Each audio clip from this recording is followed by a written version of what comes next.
My name is Amara Osei. I am 43 years old.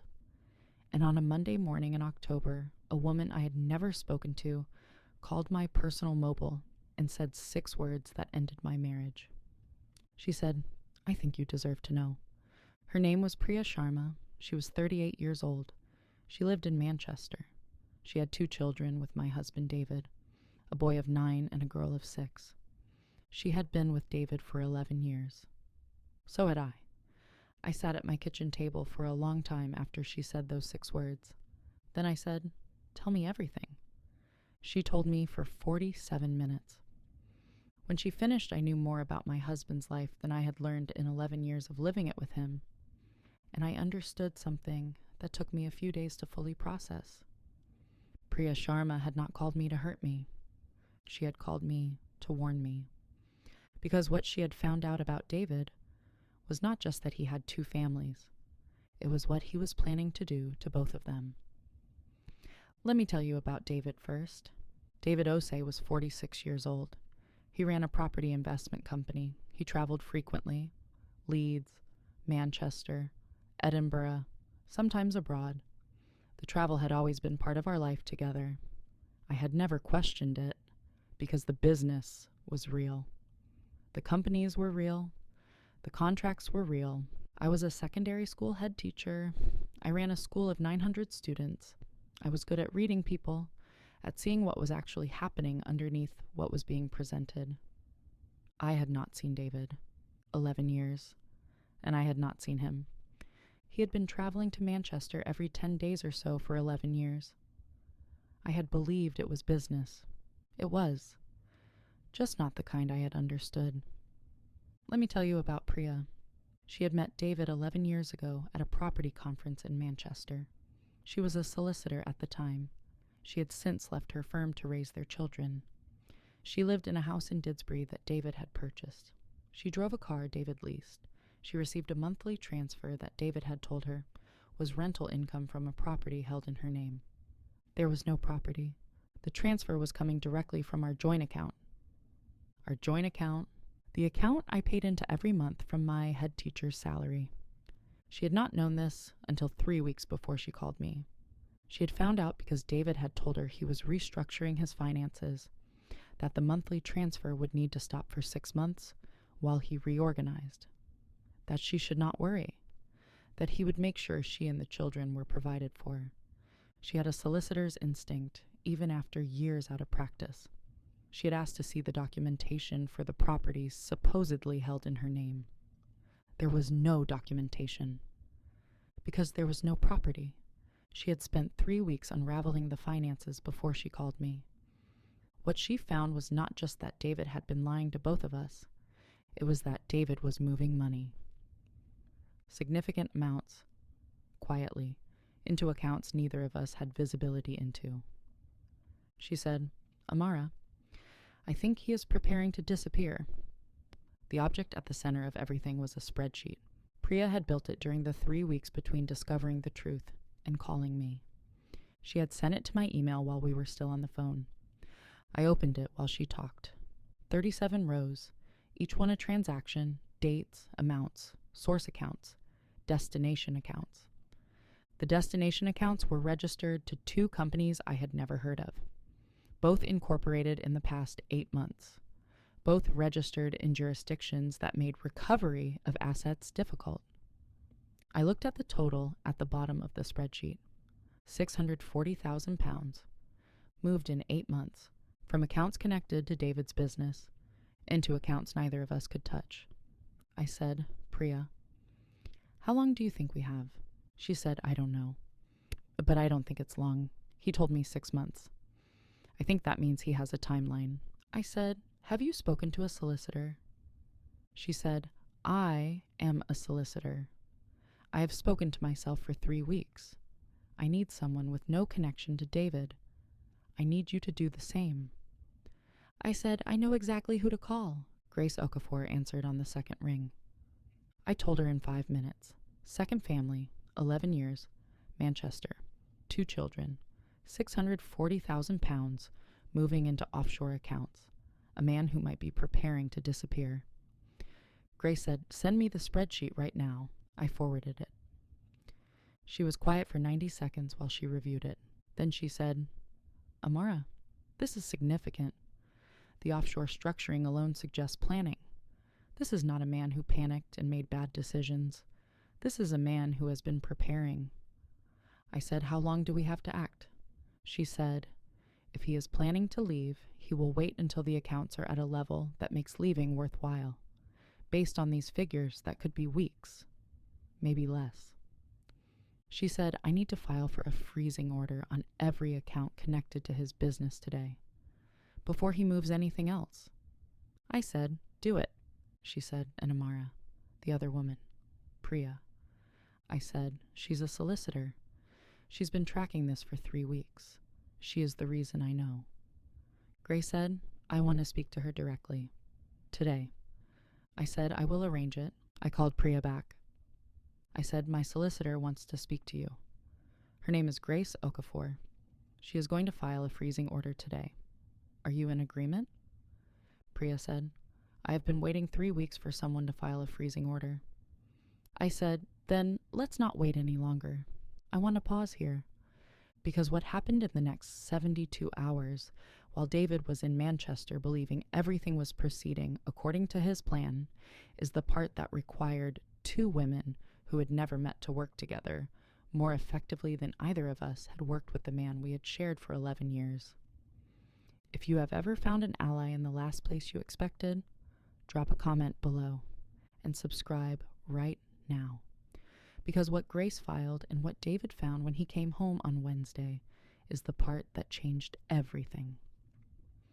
Grace filed the freezing order on Monday afternoon. It was granted by Tuesday morning. Every account connected to David's business was frozen. The 2 offshore accounts had not yet received their next scheduled transfer. The timing meant £640,000 was frozen before the next £180,000 could join it. Priya engaged her own solicitor, a colleague she trusted, on Tuesday. Between Grace and Priya's solicitor, they had a complete picture of David's financial architecture by Tuesday evening. It was more complex than Priya's spreadsheet had suggested. 4 companies, not 2. 2 UK registered, 2 offshore.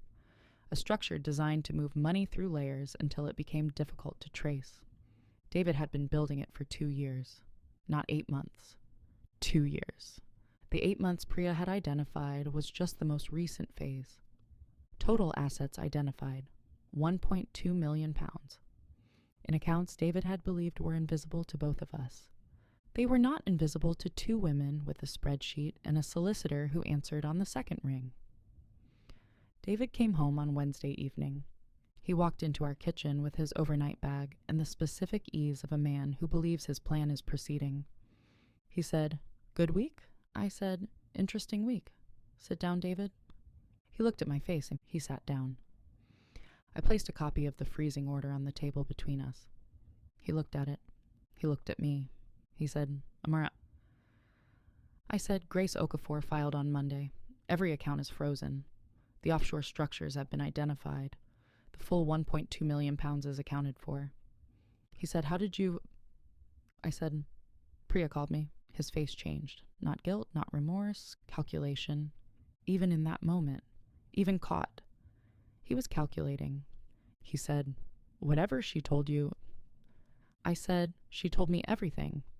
And then she sent me a spreadsheet. And then she spoke to my solicitor. And then she spoke to her own solicitor." I said, "David, there is no version of this where you leave with the money. That is gone. The question now is what else you are going to lose." He said, "I can explain." I said, "You had 11 years to explain. You chose differently." I stood up and I said, "Grace will be in touch with your solicitor in the morning." I picked up the freezing order. I walked out of the kitchen. I did not look back. The divorce proceedings took 14 months. David engaged 3 different solicitors in sequence. Each one eventually reached the same conclusion. The financial case against him was comprehensive. The offshore structure was fully documented. The freezing order held throughout. The settlement was significant.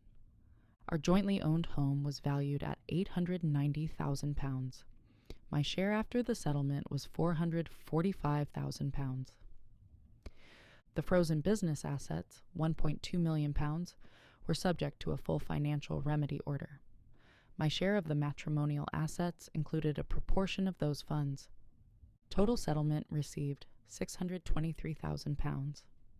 David's attempt to disappear with £1.2 million had ended with him retaining approximately £180,000 after legal costs and settlement obligations. He had planned for 2 years.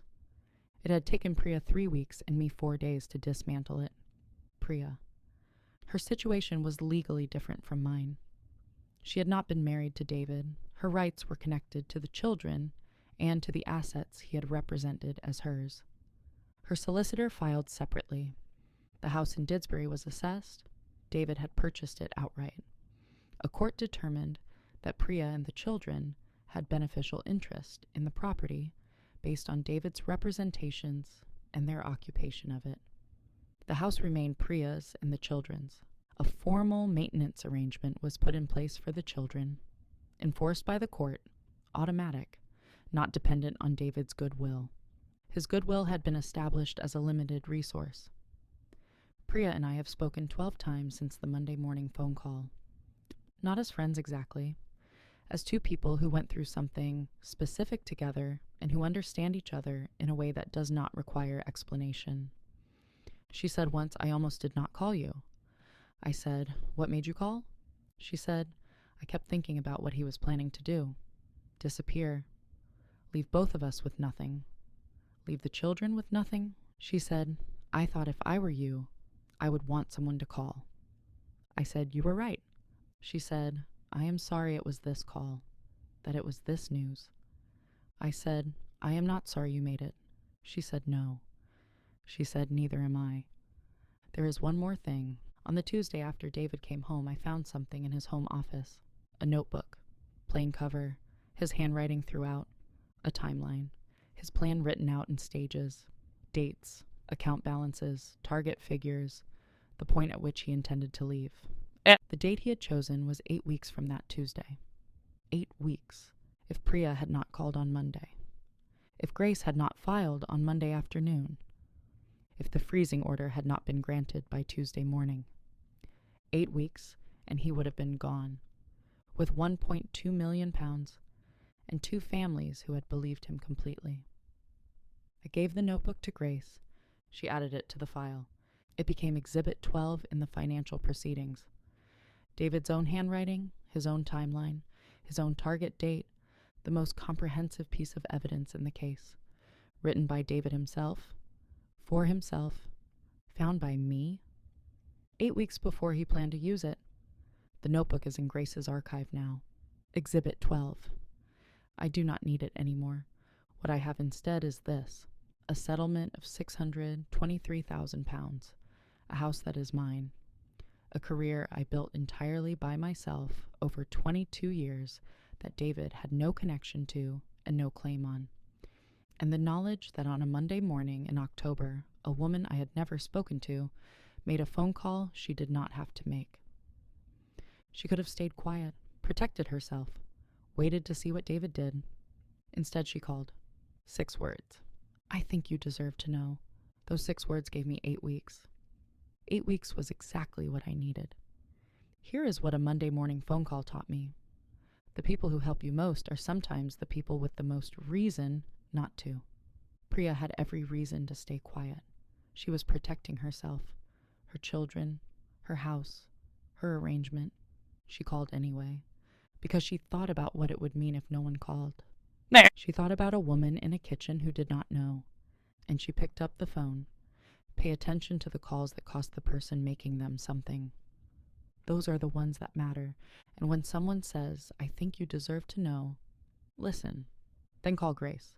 Drop a comment and tell me your story. I read every single one, and subscribe. I am here every week with a new story. Your name is yours, your life is yours. She took it back.